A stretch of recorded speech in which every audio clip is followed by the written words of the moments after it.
Good. Go ahead. Thank you. Wonderful. My name is Michael Posada. I'm the executive chef here at Montefiore Nyack Hospital. I want to thank you for this time. I thank Sandra and I thank the hospital for allowing me this opportunity. I'm also representing my company, Sodexo. I've been with them over 30 years. And I'm the executive chef here at Nyack Montefiore Hospital. I'm honored to work with you for these few minutes. I became a vegetarian in 1988. And since then, I've learned and explored the diet very detailed. I've lived it to include today. I do eat some fish at this time of my life, but for many years, I was a vegetarian vegan, and I work with a macrobiotic diet. And macrobiotics is a Japanese style diet that includes seaweeds, it includes legumes, it includes complex carbohydrates, which are a combination of grains and legumes into the same dish. And that gives you a B12 protein. It's like eating steak for a vegetarian. I've traveled about over 30 years now as a vegetarian, and I bring this cuisine wherever I work. And nowadays it's very beneficial because they have a lot of plant-based menu items and let's say ingredients that can be purchased in common stores, as well as health food stores. So this afternoon, I'll be speaking to you about vegetarianism. I'll be speaking to you about grains. I'm showing you some grains here and legumes that are common and that are within this hospital that we currently work with, that are on our salad bar. And thirdly, a little later, I'll be preparing for you a nutritional green salad that will be vegan, and that is being sold down in our cafeteria right now. I prepared a large amount of it for sale today. So don't leave the call yet, but a little later, please visit our cafeteria and you can purchase the salad in our salad bar area by the ounce. Wonderful. And that will be only for staff because unfortunately due to COVID, we cannot have visitors at this point. But, eventually when that all goes away, we are going to welcome everyone to taste all the delicious vegetarian meals that Chef Mike prepares for us in the cafeteria. Claudette, let's start with you. Let me say welcome to you. And would you like to introduce yourself? Yes, good afternoon, everyone. My name is Claudette Clark. I'm the Chief Clinical Dietitian here at Montefiore Nyack Hospital, and it's my pleasure to be here with you. I have worked with the Montefiore Nyack Hospital for almost 19 years now, and I love the field of nutrition. As Chef Mike is a veteran at being a vegetarian, I'm a neophyte. Over the past month, I just had a revelation and a change that I wanted to implement for myself. So I started with a cleanse about a month ago. And since then, I have been transitioning myself into I would say in terms of the classifications of vegetarianism, I am almost completely vegan. I have cut out all red meat. I have cut out chicken, fish, no dairy. I have not had any eggs in the past month, and I can't say I really miss them at all. I had 1 week moment when I prepared a steak for my husband, and the smell of it was just so overwhelming. But I said to myself, I am going to taste it, but I'm not going to swallow it. And so I put a small piece in my mouth, chewed it just to get the essence of the flavor, and I spit it out. And that was like a major accomplishment for me to have done that.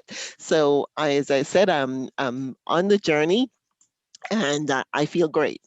I really do not miss eating any source of eating it at all, and I feel fine. And I look forward to continuing my journey.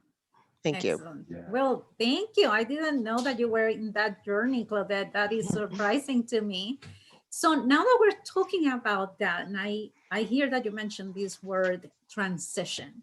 So why don't we talk about that transition, please? Like, probably a lot of us want to become vegetarians at some point. I can say I already eat enough fruits and vegetables, at least, the mandated amount. But the thing is, being vegetarian, then that's a complete different thing. And I know that a lot of us, and especially those that are following us today, I'm sure that I'm speaking for some of them, would like to become vegetarians at some point. But that transition, that's what makes it so hard. And it obviously neither Claudette or Chef Mike were born vegetarians, right? So you have to go through that process. So why don't you tell us about that, and how is that experience, inspire us, please. So Chef Mike, why don't you start? Yes. Well, I was challenged. I was cooking executive dining room chef. I was an executive dining room chef in a Marriott for a few years, and I was cooking upscale meals for executives.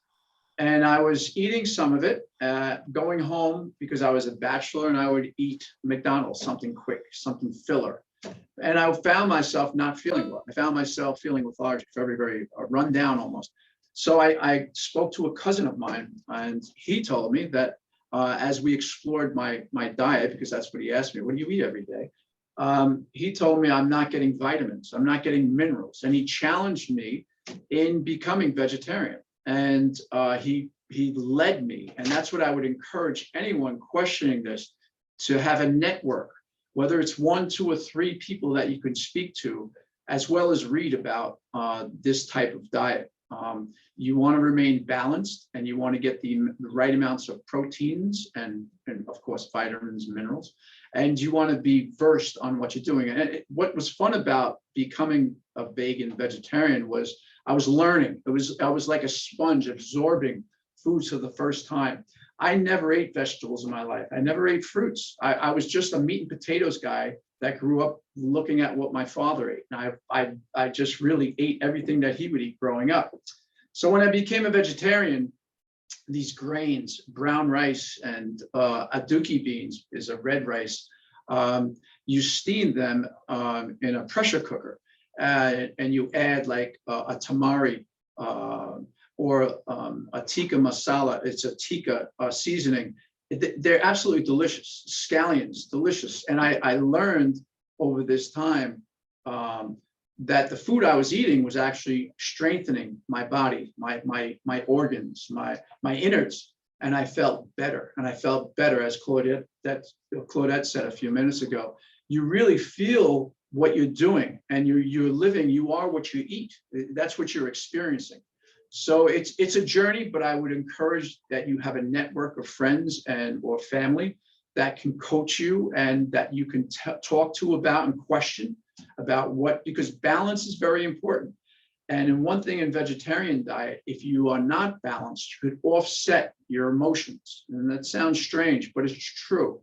If you eat too much cheese, or if you eat too much bread, in fact, a vegan diet, there is no cheese, there is no dairy, but you need to learn about it. And I will also share some books and some readings that I've been through over my years that are beneficial for anyone that's learning to be a vegetarian. So, and I'll recommend one book right now. It was the best book I think I found, the easiest to read. It's by Gary Null, Null. And the book is The Complete Guide to Sensible Eating. Very, very easy to read and very easy to understand. And he does describe every part of a vegetarian, even vegan diet clearly. And it's an easy read. You'll read it within probably 2 or 3 weeks. You'll get through it. So that's one recommendation right off the top. I don't want to talk too much. Yes. No, talking too much is what it's about. It's fine. That's allowed. So Chef Mike, how long did it take you from the moment that you made that choice that you wanted to become vegetarian to, really becoming vegetarian? Yeah, I started with vegan, and it was a macrobiotics. It was a Japanese diet, and I read books by Michio Kushi, and it's macrobiotics. There are like 6 or 7 books he wrote, and what you're reading is recipes, but the effects of what it does to your body. If you eat these aduki beans, they're red beans, they promote health to the kidneys, and they look almost like a kidney bean. Now, again, it's funny because the kidney bean is beneficial for the kidneys. And that's what this is about. These grains I have in front of you here are actual grains that we serve on our salad bar in the kitchen. And I have, these are, and what you want is also variety, okay? I was given a food chart in my youth of being a vegetarian that showed the different properties of foods. And what you would want to do is you want to take varieties of each food. You don't want to eat brown rice every night. That's not going to work. You want brown rice one night. You want quinoa one night. You want millet one night. You know, you want bulgur.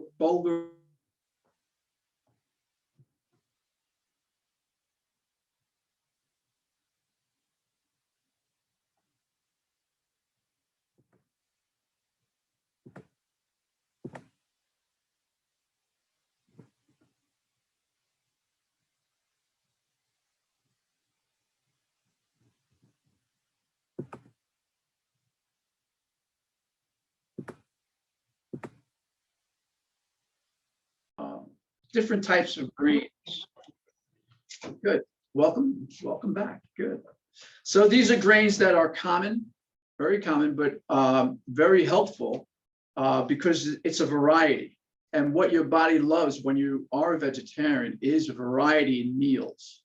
Okay, you want to eat different vegetables during the day. You want to eat different seasonals. You know, you want to live within the seasons. That's also part of macrobiotics.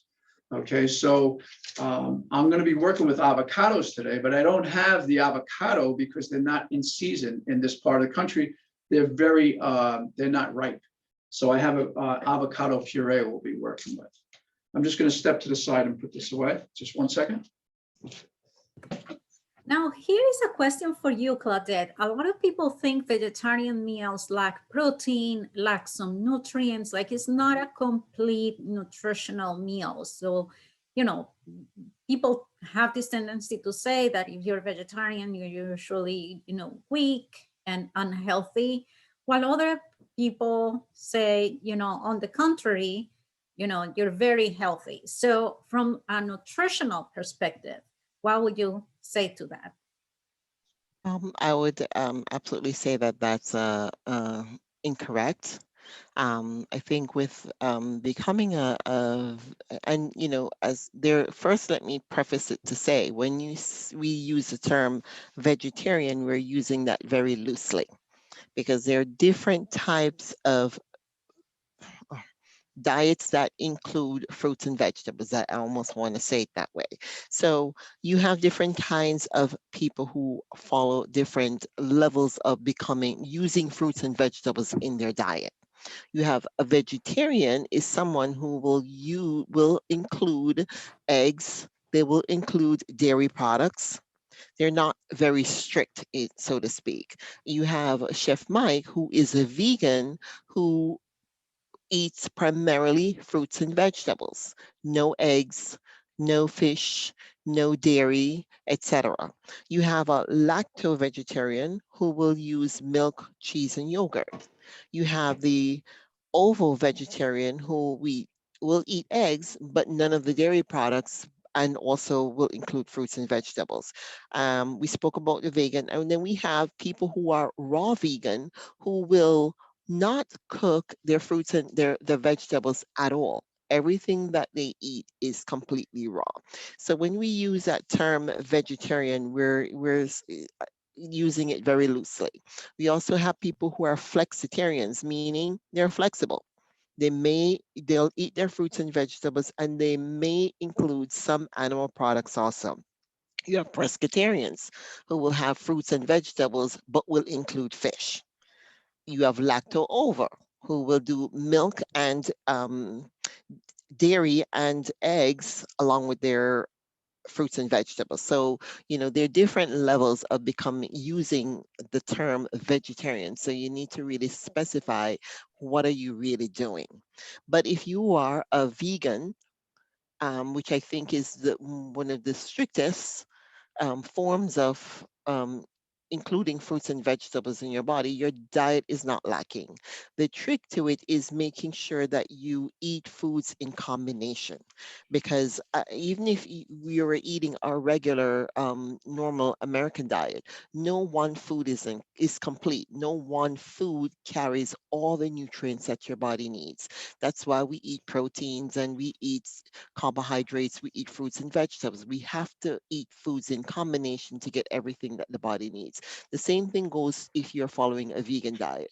You have to eat your fruits and vegetables, your greens, your lentils in combination, and nuts in combination, to make sure that your body gets all the essential nutrients.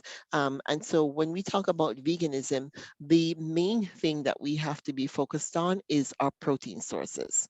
We're getting all our minerals and nutrients from the fruits and vegetables that we're eating. So the main concern is there are certain proteins called complex proteins.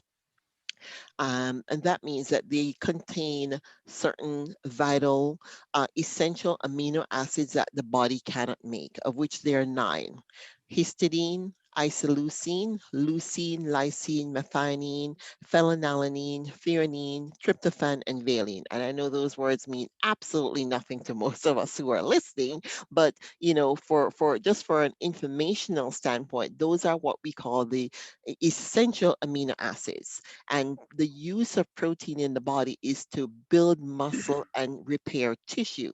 So those 9 are essential because the body can't make them. So we must get them from our foods. The thing of it is that those are found mainly in animal products. However, if you are vegan, you can still eat your foods in combination, like Chef Mike mentioned before.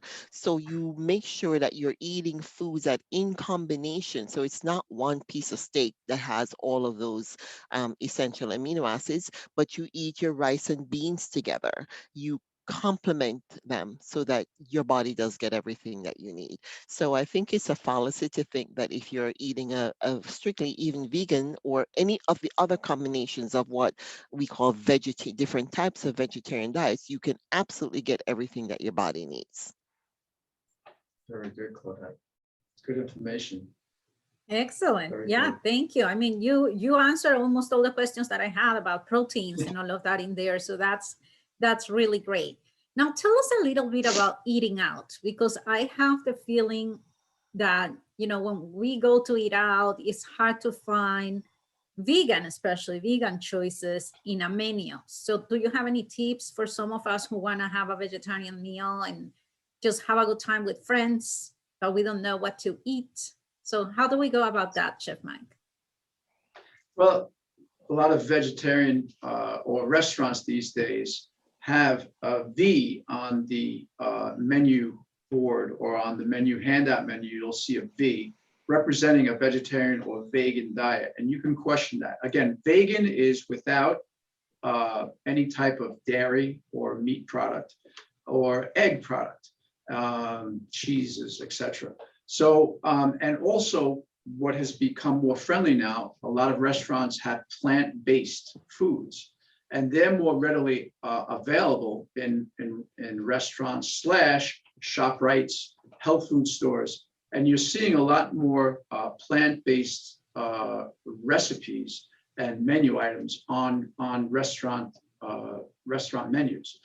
The advantage is they know that a lot of people are going towards this direction. They're living in this in a type of vegetarian, so they want to have a choice, 1 or 2 choices, maybe 3 on their menu, maybe an appetizer, a salad, and an entree that can classify and that can fully feed a vegetarian / vegan. So it is becoming much more popular. I think, if you want an actual number, maybe 3-4% of the population are actual vegans. But again, these days in 2021, there are a lot of plant-based foods readily available in marketplaces and in restaurants. Mhm. Now, Claudette, you mentioned something earlier, and see, I'm paying attention to every one of your words here. You said that the other day your husband wanted to have a steak, and you just had the taste of it. So Here is a question, like for a lot of us, we want to become vegetarians. We want to do vegetarian meals, but no one in our family supports us. And they're meat lovers. And I think that makes the transition even more difficult. So can you share with us some tips on how to make that transition easier? Well, the first thing I did was, I went through my pantry and my refrigerator and I made sure that there were things available that I could have. I knew my house already had foods that he would eat without a question. So I think, preparation is key. I did some research and I figured out what I needed to eat. Um, my daughter, who eats primarily fruits and vegetables also, she does have fish sometimes and chicken sometimes, but she actually had gifted me a book called Forks Over Knives, and that was also very helpful for me because I read that and I knew it gives you a shopping list, so to speak, of what you need to have on hand. So I made sure I had those things, and then I also spoke with someone who was also an herbalist, and I got some good tips from them also. One of the suggestions was even something like getting seaweed, dried seaweed, and I Yes. made seaweed, or we call it sea moss gel, where I washed it, I soaked it overnight for like 12 to 24 hours, and then I put it in a blender with about 2 ounces of seaweed, with, after it was soaked and rehydrated, with 4 cups of coconut water. And I blended that up until it became a gel form. And then I bottle that and I keep that in my refrigerator. And then I'll make like a fruit smoothie, and I'd put 2 teaspoons of that in a smoothie. And I had to figure out what am I going to eat. So that would be like a breakfast for me. And so it's preparation. And, although he's primarily a meat eater, I'm transitioning him as well because I realize it's really a lot easier to have everyone in your household on the same page as opposed to trying to prepare 2 different kinds of meals all the time.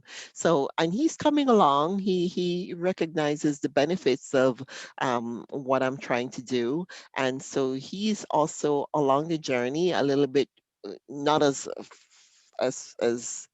entrenched as I am, but I find it's easier to gradually transition my household as well, so I'm not alone. Okay, very good. Sounds like a lot of work indeed. And of course, it's a lot of control there and willingness to Sandra, do this. So can, yes. Sandra, can I speak about seaweeds just for a moment? Mhm. Because I lived with them. They're very mineral rich and they're full of vitamins as well. And the most common are kelp. We can find that very easily. Arame.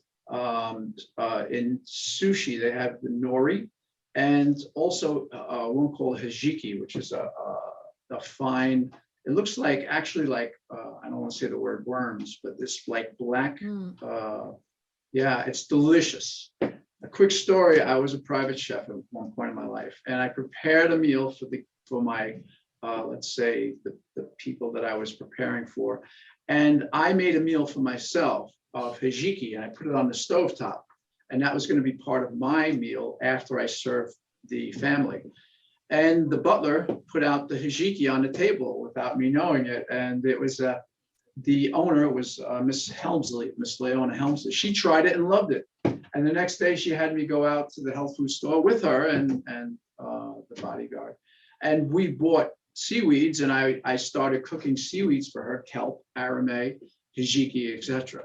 So they're not hard to make, as Claudette says, using water, even coconut water is a very adding nutrients to the seaweeds are very, very good for you. It sounds worse than what it really is. If you would taste it, I used to put mirin in it, some vinegars, some rice vinegars, etc. Believe me, it's delicious.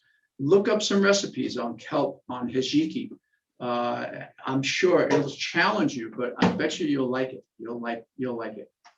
Yeah. Well, Chef Mike, thank you for that intervention. And now that you're talking about flavor, We have a question from one of our attendees. What are some ways to make vegetarian meals taste more savory? Because, you know, a lot of people complain about that, like, oh, if it's vegetarian, doesn't taste right. So what are the tricks to make food taste good? Well, definitely herbs, spices.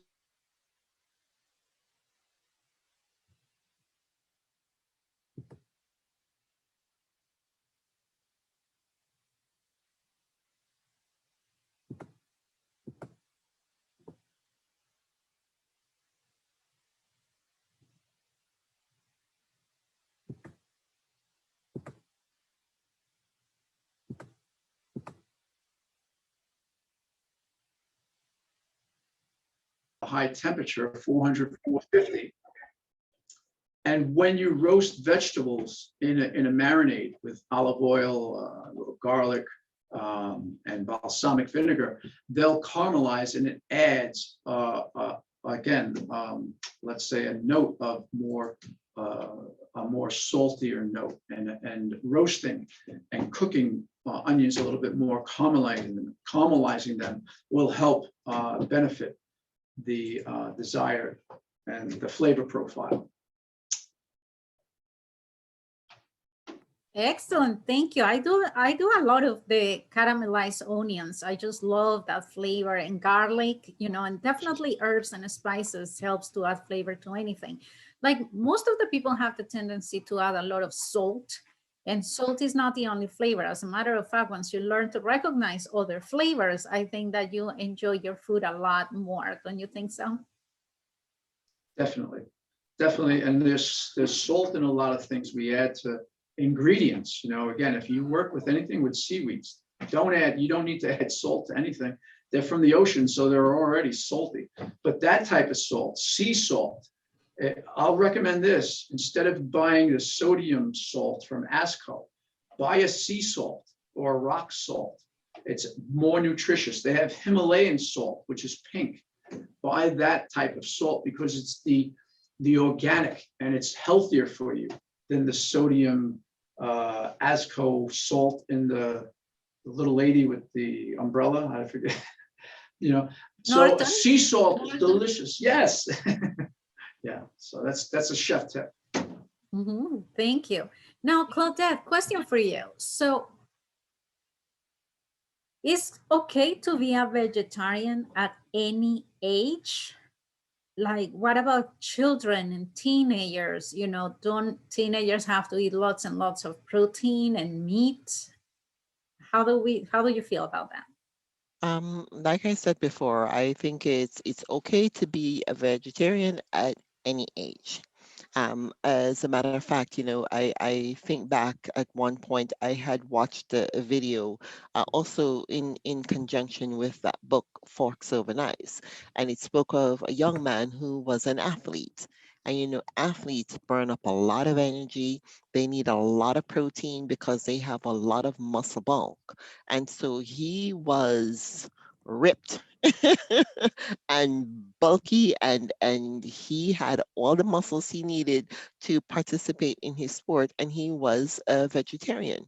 So again, I can't stress enough that if you combine your foods as you should be anyways, you know, having a complement of foods and eating enough of it, there is no doubt that you will get more than enough protein, which are the main building blocks, as well as all the vitamins and minerals and the additional carbohydrates that you need for energy if you're eating a vegan diet or any other of forms of vegetarianism. We can always, excuse me, just one second, when we're thinking about, you know, say how much protein, there is a formula that you use. If you use your weight, whatever your weight is in pounds, you divide that number by 2.2 to get what your weight is in kilograms. And so for the average person, you want to have about 0.8 grams of protein per kilogram. So once you calculate your kilogram body weight, you multiply that by 0.8, and you can go to a range of 0.8 to 1. And that will tell you how many grams of protein you personally need for the day. And then if you're looking at different recipes or different things that you purchase, then you look at your label, you have to include label reading, and it will tell you one serving will give me 11 grams of protein, etc. And remember, that's your grams of protein is what you need throughout the day. You don't consume that at one sitting. So gradually through the day with all your meals, and you have some nuts or snacks, etc., you can absolutely get all the amount of protein that you need for the day. And again, like I said, you're eating some carbs and you're eating your fruits and your vegetables which are going to give you, if you follow what we call the rainbow diet, you will absolutely get all the nutrients that you need throughout your 24-hour day. Excellent. Thank you, Claudette. That clarifies a lot of things. Chef Mike, let's get to cooking. I want to make sure that we get to your recipe. So just to all of our attendees, take advantage of this opportunity, write your questions in the chat box, and I'm going to happily read it to our panelists. And also, if you scroll all the way up in the chat box, you're going to find the salad that Chef Mike is going to prepare for us. It's the power salad. So let me know if you cannot find it. I will paste it again, although I'm having difficulty doing that. That's what I'm trying to do, but it's not working for me today.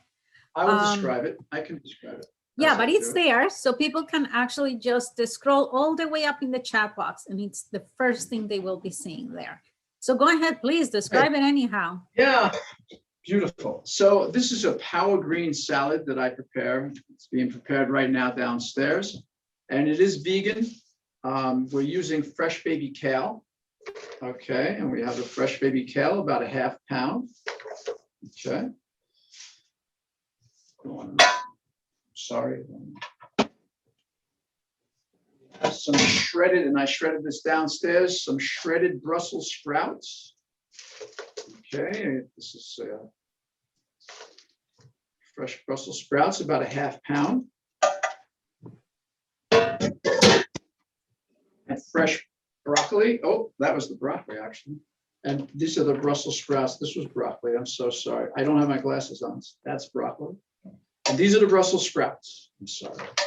So the first 3 ingredients are fresh baby kale, fresh shredded broccoli, and fresh shredded Brussels sprouts. So those are the 3 basic ingredients. That's the start of the salad. Then we're going to make the vinaigrette. The vinaigrette has fresh basil, as you can see, and you can use the stems of the fresh basil for this recipe. We have avocado pulp, and I'm going to start pulsing it.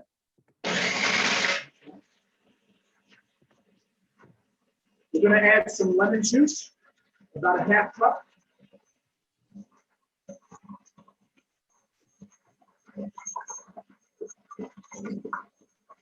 Fresh olive oil, about a ½ cup.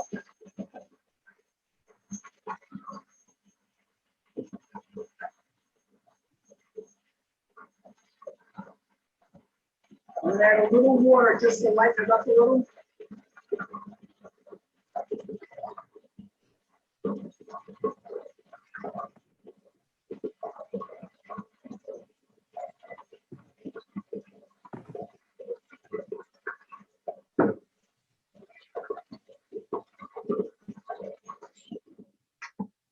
A little salt and pepper. Okay.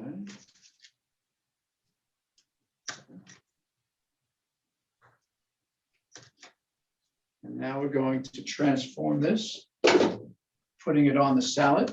You're going to see the magic.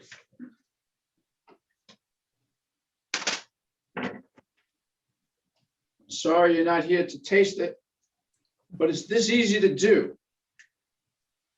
Okay. That's going to be plenty.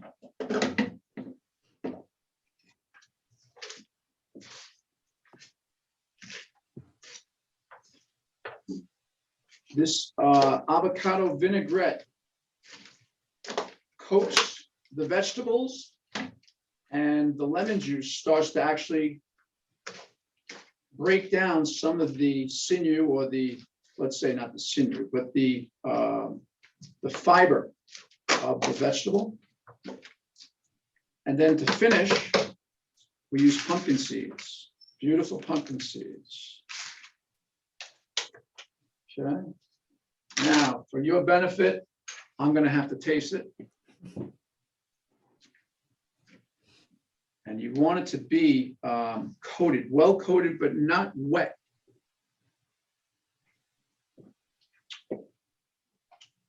Voila. Bon appetit. Okay, Chef Mike, that looks pretty green. Can we add some color to that? What will be some tips? Like, I'm a color person. I need to add some yellows and reds into that. Well, I would do anything like roasted red peppers to get it more flavorful. You want a yellow, maybe you can roast some corn. If you wanted to make some corn on the cob and grill it, roast it, and then take take it off the husk. Mm-hmm. Yellow squash is good, but I'm more of a smaller bites. So anything like that, and it's to your liking. Now, this particular recipe it's called a green salad. So that's why it's a power green salad. Everything in it is green. But again, you could add anything you would want to this. You could add diced roasted red peppers. You could add corn on the cob, some corn kernels. You could put a legume. Please put maybe a yellow dal bean if you want yellow. Any type of lentils would be delicious in this. Maybe a black lentil or a green or brown lentil. Cook them, but I would cook the lentils separately and add it to the salad, Mm-hmm. of course. But that's very good. And there are no legumes in this salad, so it would be welcome. You can really use it. Excellent. Right, so that's and to Claudette's point, right? You should eat a variety of foods. So this could be the base for like a lot of other dishes, sounds like. this is. If you would taste it, it's delicious. Okay, I'm sure it is. And I challenge. Please make it at home. Yeah, you'll love it. Yeah. So good. And someone here, someone in our audience is saying, would it go well with pasta as well? Like your avocado dressing, if you put it on pasta, would it go well? Sure, you could. Yes, you could. But again, cook your pasta separate, dry it. All right. Add a little salt and pepper to it because pasta by itself will take away from this recipe. So add a little bit of salt and pepper or a seasoning you would like. Sea salt preferably. And then add it to this, that you can easily do that. Yes, please do. Modify this recipe, take it from here and make it your own. Right. So yeah, looks amazing. Yeah. Okay. And we have another question from Craig Scott. And it's a very important one, I think, but because he's talking about osteoporosis and how the main sources of calcium are usually dairy foods. So can we get enough calcium if we're on a vegetarian diet? Do you want me to answer that? Do you want? Yeah, go ahead, and then we can have Claudette. My experience with calcium, there's calcium in a lot of vegetables. There are calcium, I believe there's calcium in, is there calcium in carrots, Claudette? I'm trying. Sorry, I was on mute. No calcium in carrots, but certainly your broccoli. There you go. And your greens have calcium. And kale, yes, absolutely. Your dark greens and your things like broccoli are high in calcium. Yeah, love it. It's just that I feel that, if you drink a half a cup of milk, you're going to get a lot more calcium than if you eat like a lot of broccoli or a lot of greens. Is that true? I really don't agree at all. Your dark green leafy vegetables are all high in calcium. And if you want to have some soy products, a lot of soy milks are fortified with calcium. So you're not going to be selling yourself short at all by not drinking a glass of milk. That is great. Claudia, what about seeds? Is there calcium in seeds? Would you say that the pumpkin seeds have calcium? No, not primarily. No. Okay.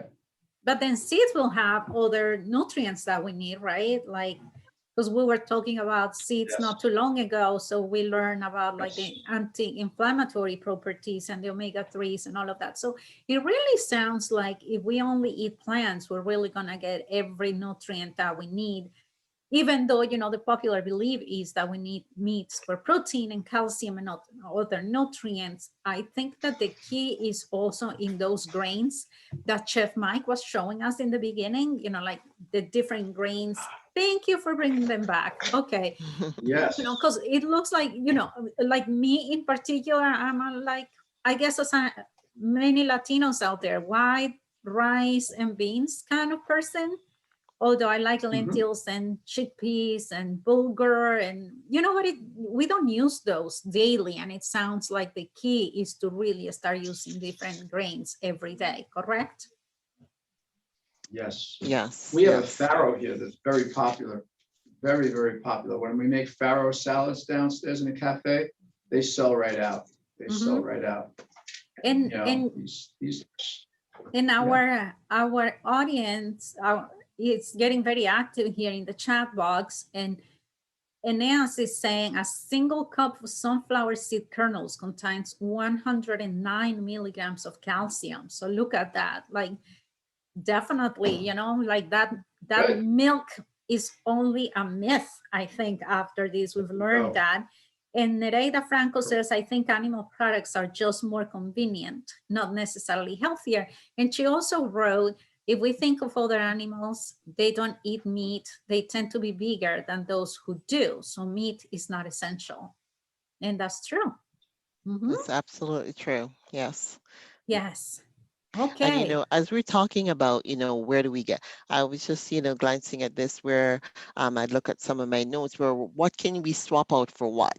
So say, for instance, meat, poultry, or fish. You can have tofu, tempeh, seitan, lentils, jackfruit, and mushrooms. Instead of cheese, you can use soy, cashew, oven nut butters, nutritional yeast. And that's something I discovered also as I'm on my journey to converting, is using of nutritional yeast. Beef or chicken stock or broth, we use vegetable stock instead. Instead of milk, there's soy milk, almond milk, coconut milk, kelp milk, rice milk, and flax milk. Instead of eggs used for baking, you can use ground flax meal or chia seeds. 3 tablespoons of warm water with energy egg replacer. So there are a lot of things that we can sub out for, you know, foods, even in baking, that we wouldn't normally think about. It's just a matter of, like I said, you know, if you set your mind to doing it, then you do your homework, get a couple of good cookbooks. Chef Mike mentioned one, and just start to implement it. Make sure you're prepared by having the ingredients that you need at home, so you're not feeling at a loss. How do I begin? And it's so easy to give up when you're not completely prepared to transition. Yeah, I would encourage networking. Again, reading, it's going to be, but again, it's, if you really start like Claudette is starting, it's actually almost like fun or invigorating, because you're learning to promote health within your own body. And we are, you know, what we eat. So there are many books out these days that speak about and teach us how to work with foods, grains, legumes, nuts, seeds, and non-meat, non-animal products to promote health and well-being, nutrition. So I would encourage you to get, you know, these books are already available. I have another one on nutritional healing. I work with this book a lot. And that also I recommend, if you want easy reading, is Gary Null. Look up the author Gary Null, Null, and you'll find his readings. He's a nutritionalist, I believe, and he's very good at what he does. And I've read his books for a long time, and he breaks down, he describes how to be a vegetarian very easily. So go for it. You'll only feel better. Yeah. And Yeah. go ahead, Claudette. Yeah, just, you know, also thinking, I think one of the big myths when people think about, you know, becoming a vegan or a vegetarian is, you know, you're going to be deficient in B12. Mhm. That's like huge. And, sometimes, if people hear that, it could be like, something to dissuade them from, making change. But you can get B12 from other foods. Soy burgers have B12. They have meatless lunch slices that you can get in the store. Fortified soy, rice, oats, or almond vegetables are also fortified with B12. So it's not impossible. It's everything you can, if you can imagine it, you can do it. Excellent. Thank you so much. And we only have a few minutes left. So any last comments, Chef Mike? Well, there's also omega-3s in kale and spinach. So those, and they probably also have, I think, Claudia mentioned it has calcium as well. So Mhm. just read up on this stuff. The literature is out there. It's just a matter of you picking up and questioning. Again, network. Find Mhm. people that will help you with this new journey, because it is. It's just, I loved it. So actually, so Is it there went any well with me. particular network that we can join? Maybe is there a website or something, a list Yes, serve that we can yes. join? The website I had last night I was looking at was healthfinder.gov. And then look on the vegetarian options. Okay, healthfinder.gov. It's a very good website, and it has a lot of tips and could give you direction in what we're talking about today. And I Excellent. would Yes. say the Academy of Nutrition and Dietetics, if you go on their website, you'll find information there. There's a vegetarian resource group that you can search, and the Vegetarian Society of the United Kingdom. You can search all of those on the web. Okay, I wrote them in the chat box. And I think we're out of time, but let me see if we have. What about the black bean and chickpea pastas? Are they palatable? You're gonna have to make them. Yeah, I've never. It depends on each one's taste, I will say. You know, some people might like it, Yeah, some people might not. I have never fresh tried them, basil. Okay. There but you go. I would say any kind of pasta, if you put some pesto sauce on it, I bet you it tastes good. Yeah, exactly. And here is a last question. We only have time for one more question, and this one is good, I think, because I also love avocados. How often and how much avocado can you have per day? Um, I eat like I think if you can have a whole avocado for the day. Like case in point, like this morning, I brought an avocado with me, a Hass avocado. It's not too huge, and I toasted some whole wheat bread. I smushed it on my toast, and I used some of the seasoning that we have. It's not a salt seasoning; it's a sauce substitute. I sprinkled that on it. It was absolutely delicious. I totally enjoyed that for my breakfast, and I had a half of it. And then later on, I'll probably have the rest in the salad, or maybe with dinner with my salad. Cut it up. I think a small Hass avocado, if you eat one for the day, that's quite appropriate. And I always preface anything that I speak about with nutrition, everything in moderation. Mhm. Excellent. Okay, thank you so much to both of you for being with us today. Chef Mike, you went above and beyond. I truly appreciate it. So that everybody knows, we've been recording this webinar chat, and we're going to be uploading it in our community chats website in YouTube for you to either watch later or share with friends. Feel free to use this information, please. So thank you again. Next week, don't fall. We got you. We're going to talk everything about how to prevent falls at home. Not, and mostly for the elderly, but anyone who's fragile living at home. And don't forget, this is Colon Cancer Prevention Month. March is dedicated to Colon Cancer Prevention Month. Visit your doctor, make an appointment today. Don't delay, that's very important. And we're going to close Colon Cancer Prevention Month on April 1st with an intervention of very good panelists talking to us about colon cancer, the importance of prevention and treatment. So Thank you. That's all for today. We'll see you next week. Okay, Bye-bye. thank you. And I'm sorry my Thank you. camera wasn't working today. I'll fix it for next time. Great. Thanks. Bye, everyone.